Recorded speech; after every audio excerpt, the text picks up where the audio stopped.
Saludos, Dios te bendiga. Mi nombre es Carlos Andrés Ruiz, soy tu amigo y hermano en Cristo. Bienvenidos a este nuevo podcast, primer podcast de esta temporada número 4, La Misericordia de Dios. Pasó bastante tiempo, pero seguimos con el favor de Dios aquí en pie de batalla, continuando con la comisión que el mismo Cristo nos ha delegado.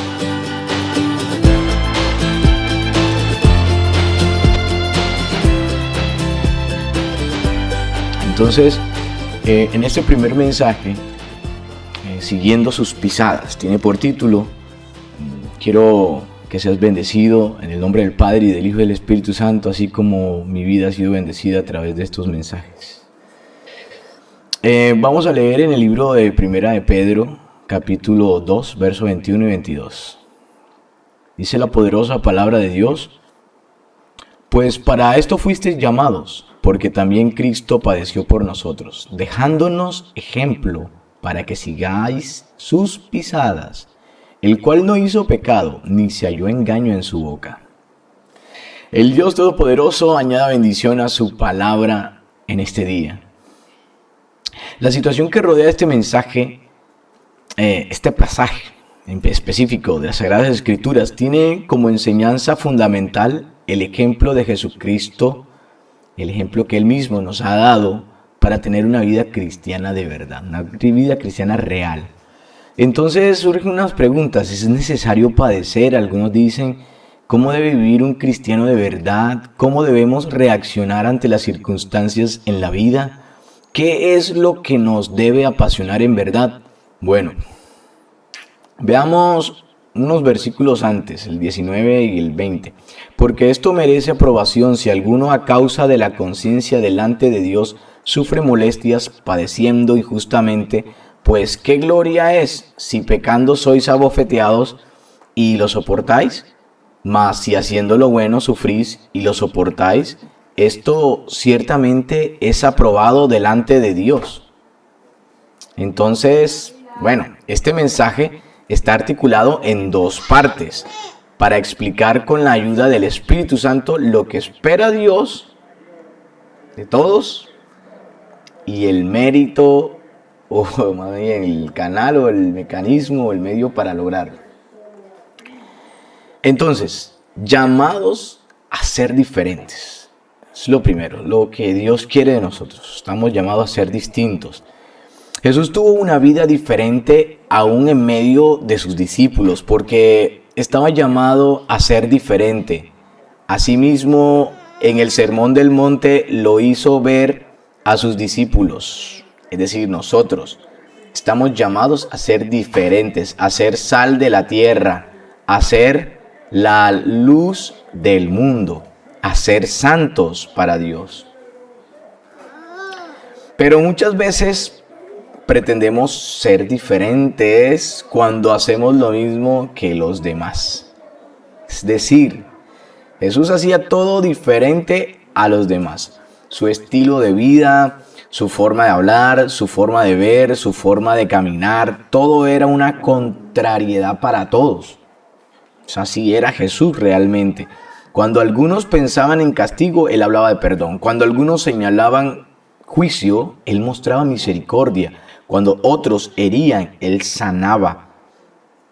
Cuando muchos mataban, Él resucitaba a los muertos.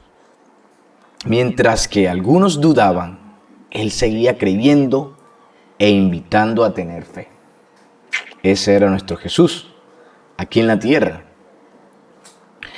Pues para esto fuisteis llamados, porque también Cristo padeció por nosotros, dejándonos ejemplo para que sigáis sus pisadas, el cual no hizo pecado ni se halló engaño en su boca, quien cuando le maldecían no respondía con maldición, cuando padecía no amenazaba, sino encomendaba la causa al que juzga justamente. Versículos 21 y 23 de la primera carta de Pedro, capítulo 2, de que acaban de conectarse con nosotros.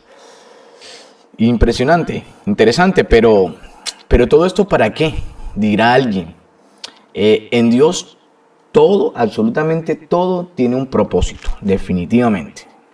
Entonces, en el versículo 24 dice, quien llevó él mismo nuestros pecados en su cuerpo sobre el madero, para que nosotros, estando muertos a los pecados, vivamos a la justicia, y por cuya herida fuisteis sanados.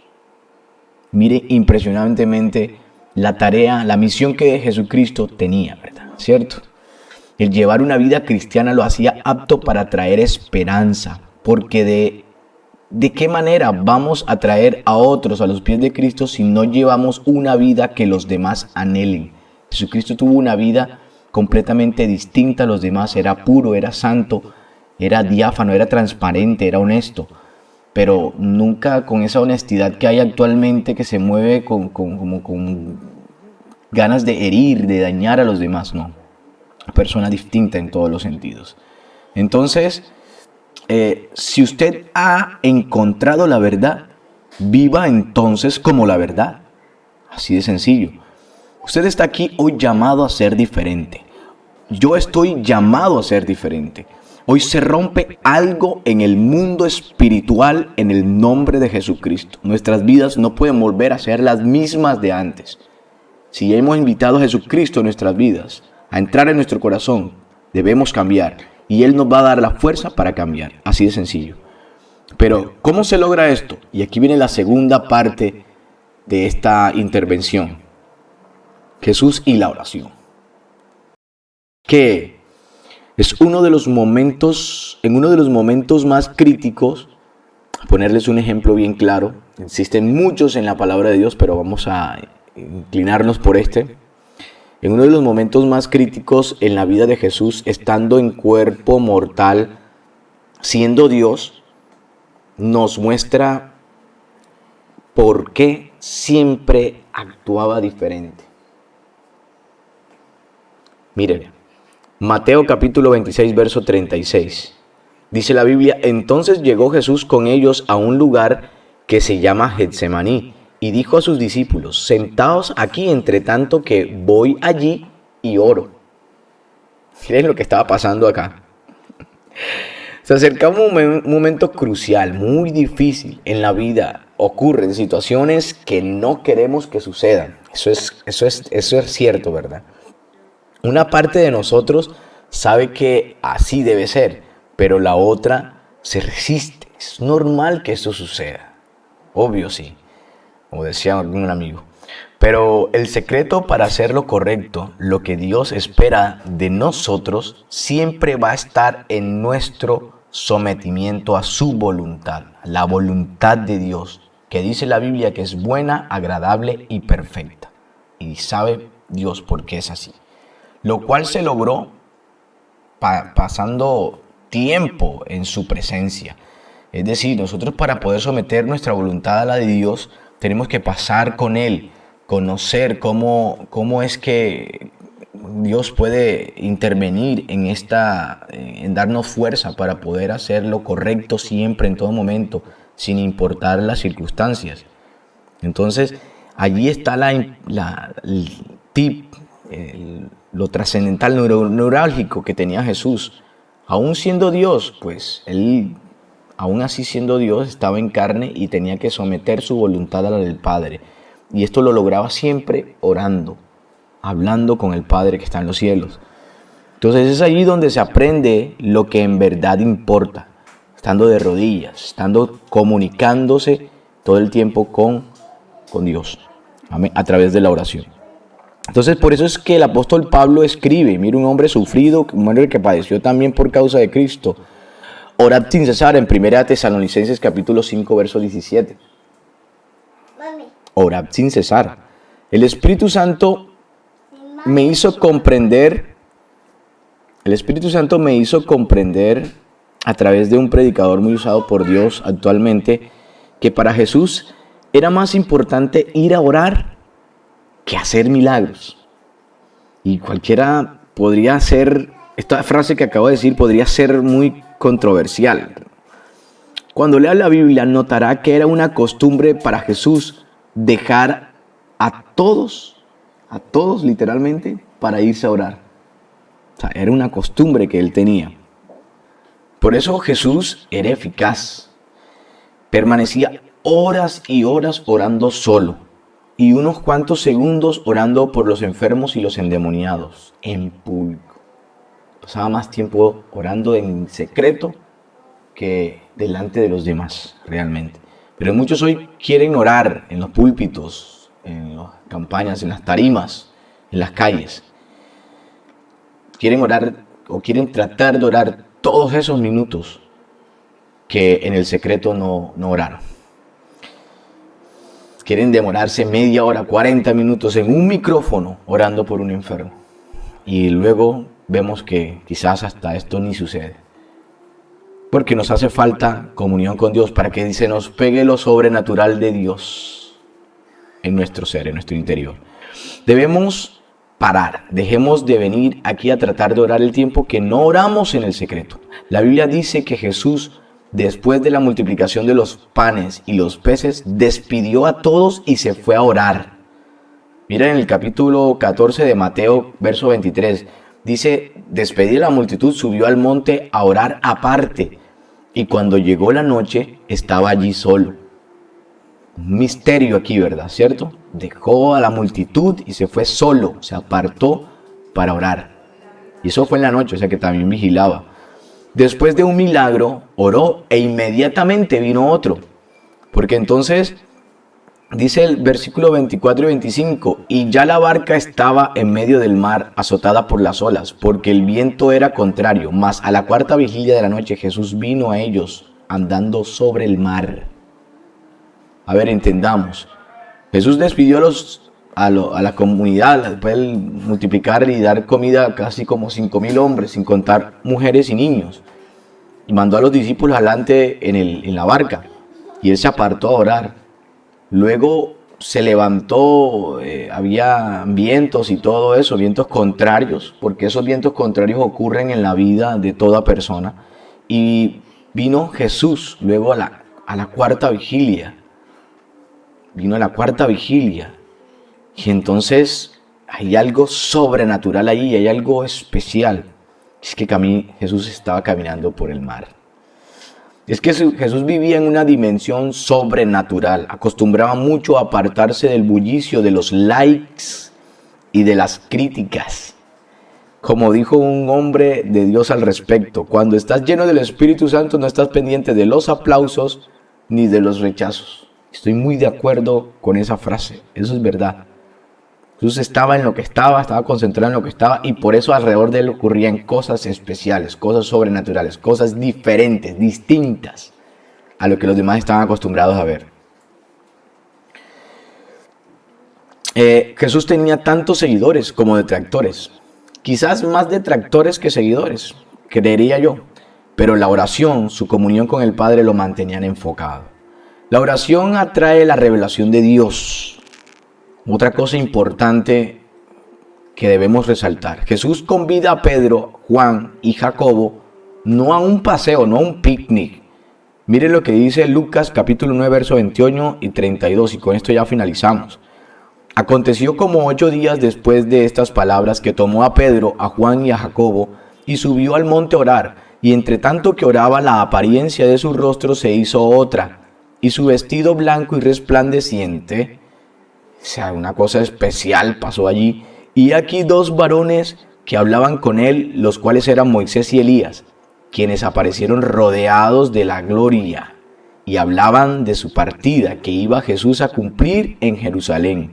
Y Pedro y los que estaban con él, rendidos de sueño, mas permaneciendo despiertos, estaban luchando, vieron la gloria de Jesús y a los 2 varones que estaban con él.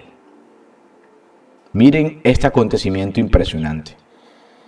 Lo sobrenatural ocurre en una persona, lo espiritual se vuelve visible en una persona cuando ora, cuando pasa tiempo.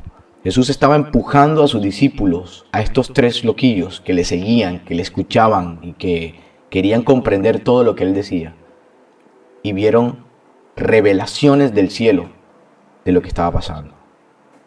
Porque es así como se abren nuestros ojos espirituales para ver la vida, el mundo, como realmente es, como debemos verlo realmente. Quien tiene la revelación de Dios vive adelantado a los acontecimientos. Sí, miren que ahí Jesús estaba hablando con Moisés y Elías de lo que iba a pasar en Jerusalén.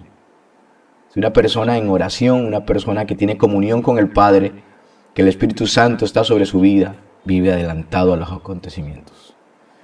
Entonces, como conclusiones podemos tener que para seguir las pisadas del Maestro Jesucristo, para vivir una vida victoriosa, nos hace falta estar revestidos del poder de Dios, de su Espíritu Santo. No hay otra forma.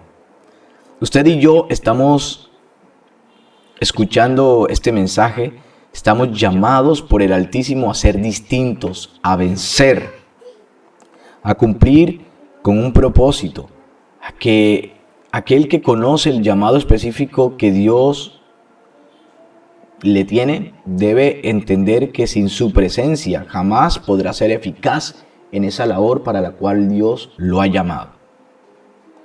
Y aquel que no, sumérjase, porque Dios tiene muchas cosas para revelar a su vida. En el libro de Hechos, capítulo 1, versos 7 y 8, es un pasaje que me gusta mucho porque habla de lo real que es Dios en nuestras vidas. Y les dijo: no os toca a vosotros saber los tiempos o las sazones que el Padre puso en su sola potestad, pero recibiréis poder cuando haya venido sobre vosotros el Espíritu Santo. Y me seréis testigos en Jerusalén, en toda Judea, en Samaria y hasta en lo último de la tierra. La iglesia debe volver a la oración. Todo creyente, toda persona que comienza debe involucrarse mucho en la oración. Los nuevos creyentes, para madurar y ser revestidos del Espíritu Santo, del poder de Dios, y los antiguos que me escuchan, para mantenerse firmes y ungidos para la tarea que les ha sido asignada.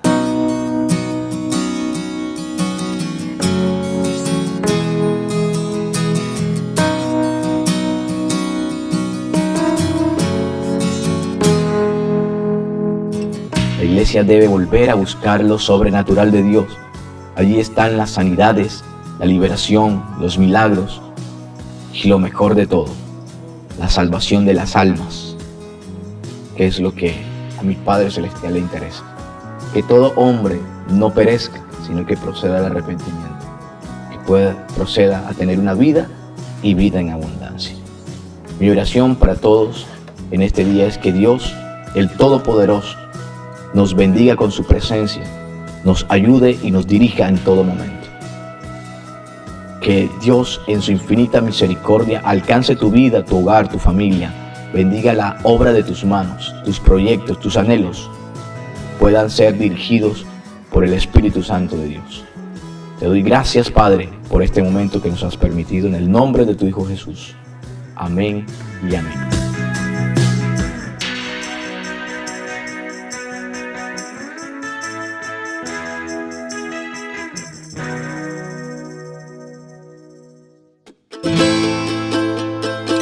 Gloria a Dios, oramos para que esta gota de vida haya sido de gran bendición para tu vida. Comparte estos mensajes con tus amigos y familiares y déjanos tus impresiones o aún peticiones de oración en la caja de comentarios. En Gotas de Vida estuvo contigo tu hermano en Cristo, Carlos Andrés Ruiz, quien te dice: Dios te bendiga y te guarde. Recuerda que Jesucristo viene ya y que Jesucristo sí te ama.